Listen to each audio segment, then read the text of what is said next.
Bom, gurizada, nosso objetivo agora nesse vídeo é falar sobre energias alternativas, tá? Mas para a gente entender o que são energias alternativas, eu primeiro vou lembrar o que a gente já estudou nos vídeos anteriores. Nós estudamos fontes de energia não renováveis. Quem são as fontes de energia não renováveis? O gás natural, vamos chamar aqui de gás natural. Nós estudamos os derivados do petróleo. E nós estudamos o carvão mineral, né? Aí aqui dentro do petróleo a gente estudou diesel, gasolina, querosene, gás de cozinha. E aqui a gente estudou hulha, antracito, os tipos de carvão. E aqui no gás natural é basicamente metano, né? Então foi tudo isso que a gente estudou. Nos biocombustíveis, o que a gente estudou? A gente estudou o álcool combustível, hoje chamado de etanol, porque é o álcool presente nesse combustível, e nós estudamos o biodiesel, né? Foi o que a gente estudou aqui, o biodiesel e o etanol.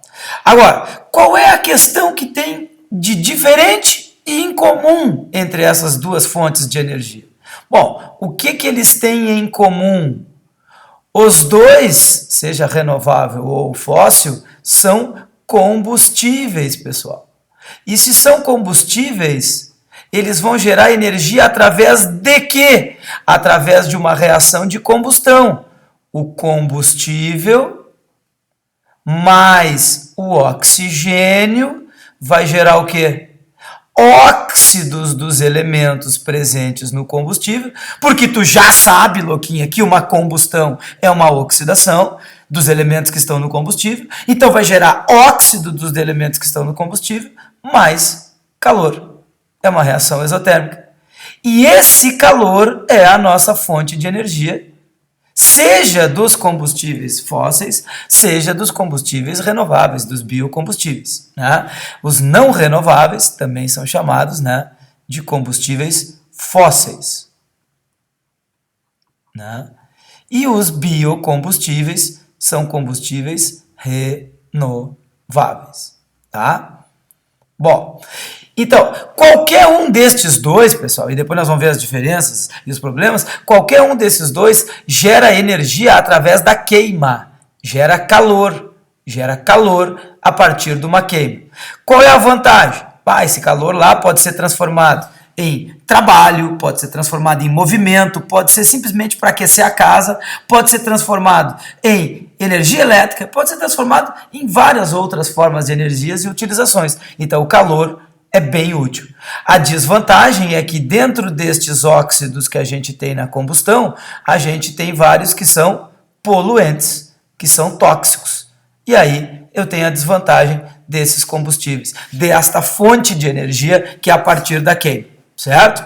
Bom, qual é a diferença entre os combustíveis fósseis e os biocombustíveis?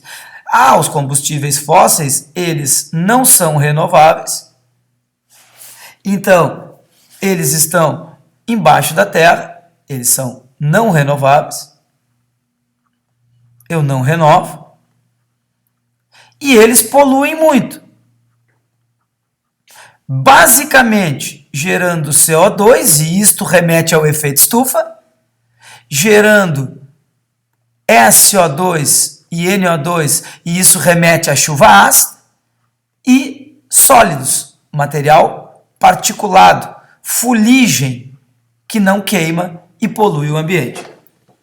Bom, os biocombustíveis, vantagem, renova, eu não preciso ir embaixo da terra, eu planto e tenho de novo, não vem contaminado com SO2, com enxofre, não vai gerar chuva ácida e consome CO2 durante a fotossíntese. Consome o CO2 na fotossíntese, o que ajuda a diminuir a taxa de CO2 e, portanto, de efeito estufa que esses combustíveis geram. Então, pessoal, está bem claro aqui nessa tela. Eu tenho combustíveis, que são os que eu vou queimar para gerar calor e fazer o que eu quiser com esse calor. Esses combustíveis podem ser fósseis, ou seja, não renováveis, gás natural, petróleo, carvão, que vão implicar em dois problemas. Eles não são renováveis e eles vão poluir mais. Muito efeito estufa, muita chuva ácida e muito material particulado, fuligem. Eu tenho os biocombustíveis, que continuam tendo que queimar, mas eles são vantajosos porque eles são renováveis. Eu não vou precisar buscar embaixo da terra, eu planto de novo. Eles não geram SO2 porque não vêm poluídos, não vêm contaminados com enxofre, e se gerar é muito pouco, comparado com a quantidade que gera os combustíveis fósseis. E ele, durante a fotossíntese, consome o CO2, diminuindo a taxa de CO2 na atmosfera, e então, por tabela, diminuindo o efeito estufa. Né? Então, essas são as diferenças e as semelhanças entre os combustíveis renováveis e não renováveis. E o que eu vou estudar a partir de agora? As fontes de energia alternativa, aquelas que não vou precisar queimar. A fonte de energia alternativa não precisa ser queimada. Ela vai gerar energia de outra maneira. Eu não vou fazer combustão. Não precisa queimar, certo? Não é a partir da queima que eu vou gerar a minha energia, ok? Bom, antes de entrar nas energias alternativas, eu quero lembrar o seguinte, que esse calor gerado pelos combustíveis, ele vai ser usado para aquecer a água para tu tomar banho, aquecer a casa nos países frios, né? Mas ele pode ser usado para gerar eletricidade.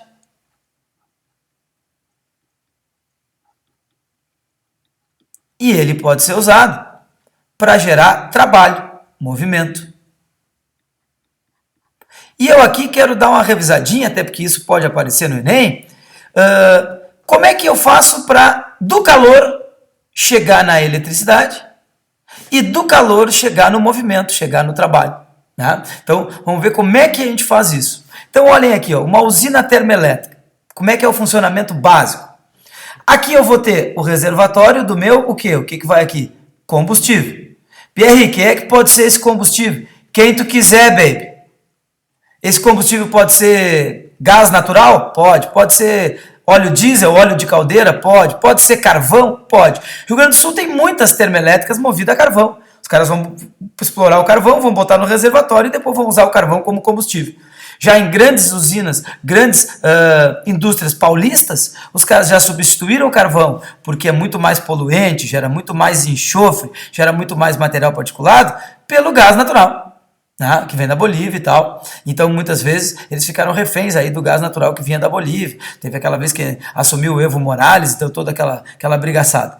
Então, os caras hoje em dia, em termos ambientais, preferem usar o combustível da termoelétrica sendo como gás natural. Esse ano aconteceu um fato novo, hein? Vamos ficar atentos para isso no Enem, vamos ficar até com o pé atrás.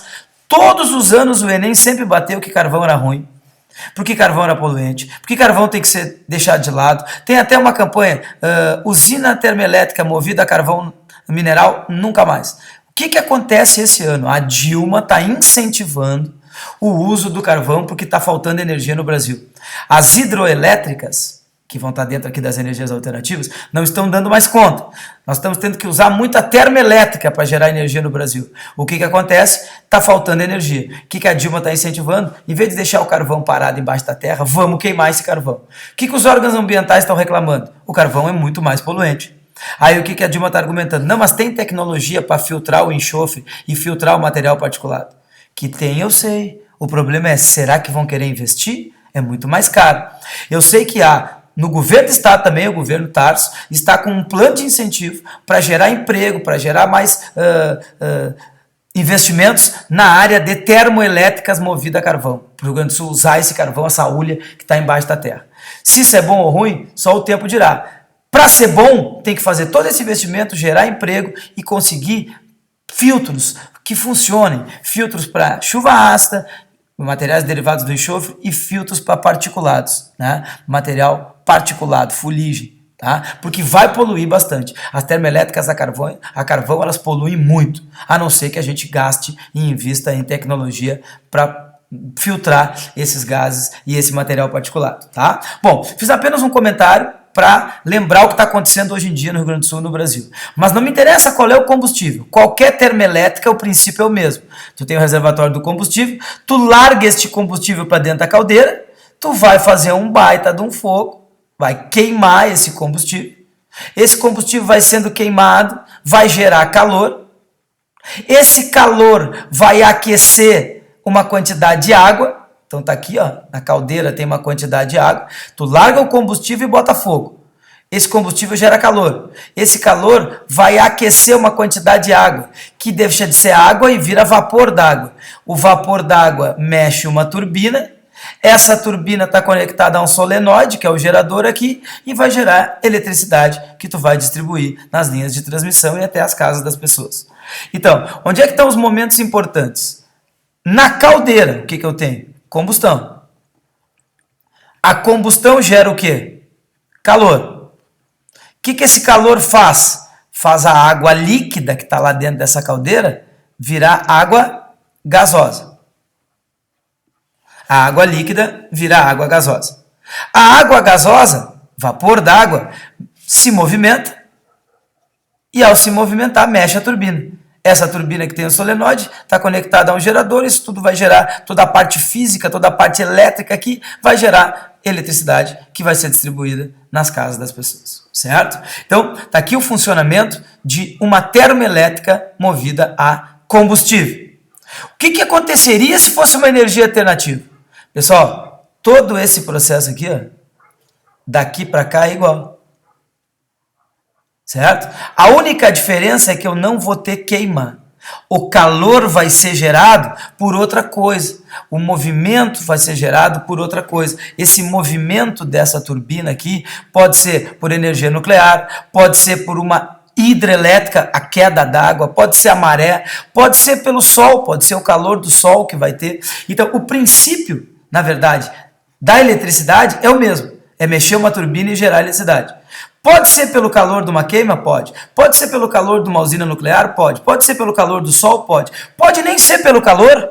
Pode. Pode ser pelo vento, pode ser pela uma hidrelétrica, por uma queda d'água. Importante é eu gerar o movimento da turbina para gerar eletricidade. Como é que é feito desde sempre? A partir do calor de uma queima. O que a gente tem hoje? A gente tem energias alternativas, né? Que não precisa queimar, que nós vamos ver em seguida aí, tá?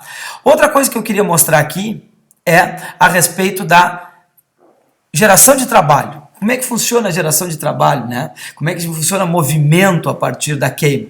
Então, por exemplo, isso aqui nós temos um motor a combustão. É uma representação de um motor de carro, né? Uma representaçãozinha aí de um motor de carro. O que a gente tem? A gente tem esse movimento circular aqui, que tem um eixo que está conectado a um pistão. E aqui nós temos a câmara de combustão. O que significa a válvula? A válvula é o que fecha e o que deixa entrar o combustível. Então, para cá nós temos lá o tanque do combustível, faz de conta, né? E aí nós temos uma entrada de oxigênio também. Então nós vamos botar combustível e oxigênio para dentro dessa câmara de combustão.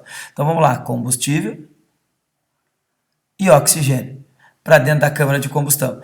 Quando o pistão abaixa, eu injeto o combustível e o oxigênio.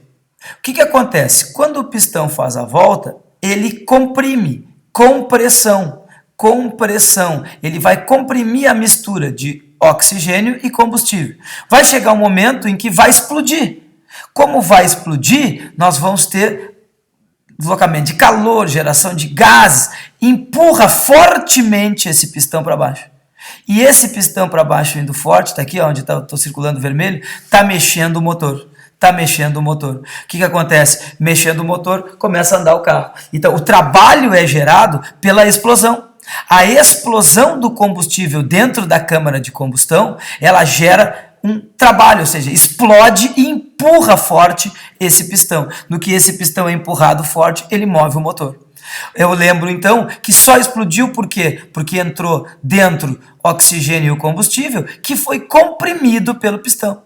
Quando o pistão comprimiu, o combustível explodiu e ele andou forte. Então isso aqui na verdade fica subindo e descendo. Quando ele desce, Ele enche de combustível, ele faz a volta, comprime e explode. No que explode, ele vai rápido, fazendo um trabalho, ele movimenta forte, realiza um trabalho forte. E claro, quando ele faz isso, abre de novo a válvula e escapa o gás. Né? Tem uma válvula que abre aqui, ó, que escapa o gás. Na verdade, se vocês acompanharem, abre a primeira válvula do lado esquerdo aqui para entrar o combustível e o oxigênio.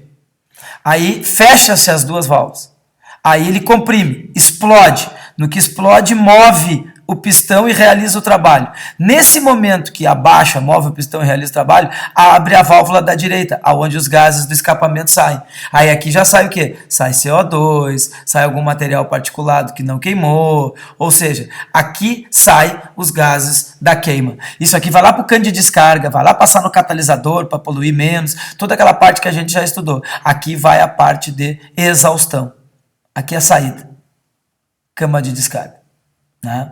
Então, perceberam bem o funcionamento e por que gera trabalho? Pela explosão. A explosão move o pistão e o pistão vai indo e voltando, indo e voltando. Quando ele abaixa, ele enche de combustível. Quando ele sobe, ele comprime e explode. No que explode, ele leva um soco e desce de novo forte. Aí, nesse momento, ele abre a válvula de exaustão e sai os gases. Está tudo pronto para entrar de novo o combustível. Certo? Então, percebam que esse é o funcionamento de um gerador de trabalho, ou seja, um motor a combustão, que é o que acontece na maioria dos carros aí, né? São motores a combustão, certo? Então, basicamente aqui eu queria mostrar a diferença de combustíveis e energias alternativas e mostrar também a diferença entre combustíveis fósseis e não renováveis. E também queria dar uma revisadinha aqui como é que funciona uma termoelétrica e como é que funciona um motor a combustão para realizar trabalho. Bom, então no próximo vídeo, no próximo capítulo agora, que nós já vamos começar, o que nós vamos estudar? Nós vamos estudar as energias alternativas. O que eu quero é estudar energia alternativa. Pia, se é energia alternativa, não precisa queimar? Não. Não vai ser gás natural, petróleo, carvão? Não. Vai ser energia de que tipo? Bom, então aqui nas energias alternativas o que a gente tem? A gente tem energia eólica, que é o vento mexendo uma turbina para gerar eletricidade. Energia eólica, que é o vento mexendo uma turbina para gerar eletricidade. A gente tem energia hidroelétrica. Como é que funciona a hidrelétrica? É a queda d'água mexendo essa turbina, né? Os caras fazem uma represa lá e fazem a queda d'água do rio, a força do rio, mexer essa turbina e gerar eletricidade. O que mais? Nós temos a energia solar, que daí eu pego o calor do sol para aquecer a água vai mexer a turbina e vai gerar eletricidade. Ou na tua casa, o calor do sol para aquecer a água e tu tomar um banhozinho quente. Né? Então, solar, o calor do sol, nós temos placas, isso aqui tudo é feito a partir do efeito fotoelétrico, né? Lá da física, né? O calor do sol, não só do fotoelétrica, mas como também, do efeito fotoelétrico, mas do efeito termoelétrico, né? Tu tem lá placas que pegam esse calor do sol e transformam isso aí em eletricidade. Não só o calor como a luz. Na verdade, hoje em dia, essas placas de solar, nós temos tanto com o efeito da luz quanto o efeito do calor, né, do sol. Então, os caras usam lá energia solar. O que mais? Além da energia eólica, hidrelétrica, solar, o que mais a gente tem aqui? Energia das marés. Os caras usam o movimento de ida e vinda da maré para mexer a turbina e gerar eletricidade. O que mais? Nós temos a energia nuclear, da qual a radiação de certos componentes químicos, de certos elementos químicos, vai fazer com que eu pegue essa energia que vem do núcleo, que é uma potente energia, e aqueça a água, faça a água mexer a turbina e tudo de novo. Né? E nós temos a energia de pilhas e baterias, que é uma energia basicamente química, né? É uma energia que vem da oxirredução. Pilhas e baterias, que vem da oxirredução. Tá? Bom, quero dizer para vocês que não vou estudar eólica, hidrelétrica e solar e marés. Por quê? Porque isso é basicamente física. Nós vamos estudar aqui nuclear e nós vamos estudar pilhas, oxirredução, baterias, né? São energias que nós vamos estudar aqui na parte de química. Tá? Na parte física, provavelmente vocês estudam essas outras aqui. Eu só quero fazer um alerta para terminar aqui esse nosso capítulo de introdução das energias alternativas. A eólica, pessoal, não polui, é o vento, tem lá um catavento que vai pegar a energia. A solar não polui, tem lá uma placa que faz o efeito fotoelétrico, o efeito termoelétrico ali, capta calor, capta luz e transforma isso em energia elétrica. As marés também não, vai e volta, movimento das marés. Agora, a hidroelétrica, que é a nossa base número 1 no Brasil, o Brasil vive hoje de hidrelétricas, hoje e sempre, né, a partir de hidrelétricas. O Brasil e o mundo inteiro que usa hidrelétrica tem um problema. Quando tu vai inundar uma região, para tu poder fazer a represa, para essa represa fazer uma queda d'água e aí mexer a turbina e gerar eletricidade, tipo lá em Itaipu, tipo aqui no Rio Grande do Sul, ali no Rio das Antas, ali naquelas pequenas centrais hidrelétricas que tem na Serra do Rio Grande do Sul, Veranópolis, Antônio Prado, aquela região ali. Quando eu vou fazer essa hidrelétrica, eu inundo uma região. Né? Eu conheci ali antes da inundação e depois. Pessoal, é mais de 10, 20 metros de inundação. São plantas e plantas que apodrecem, vários animais que morrem quando inunda, isso tudo apodrece e gera metano, e esse metano saiu para a atmosfera e poluiu. Então o que eu quero dizer para ti é o seguinte, em tese, durante o seu funcionamento normal, uma hidrelétrica não polui, porque afinal ela está só fazendo a queda d'água, mexendo a turbina e gerando eletricidade. Mas para vocês construírem uma hidrelétrica, tem muita poluição, porque tem uma inundação e tu apodrece uma baita área de vegetação, tu mata animais, tu mata plantas, e isso tudo vai gerar metano, vai gerar poluição, além do desequilíbrio ambiental de estar matando vários seres, né? Além de micro-organismos, enfim, tá? Então tu mudou o ecossistema. Isso já é uma forma de poluição. E tu gerou metano quando apodreceu isso. Então isso é poluição. Então a hidrelétrica em si, o seu funcionamento não é poluidor. Mas a construção de uma hidrelétrica é poluidor. Por quê? Porque ela vai fazer com que tenha inundação. E essa inundação vai matar seres vivos, vai gerar metano e vai gerar poluição. Ok? Bom, dito isso, em seguida eu vou botar aí as energias alternativas. A nuclear e as pilhas. Sobretudo a pilha de hidrogênio. Tá? Por enquanto ficamos assim. Até. Beijo nas gurias. Abraço pros gurias. Tchau.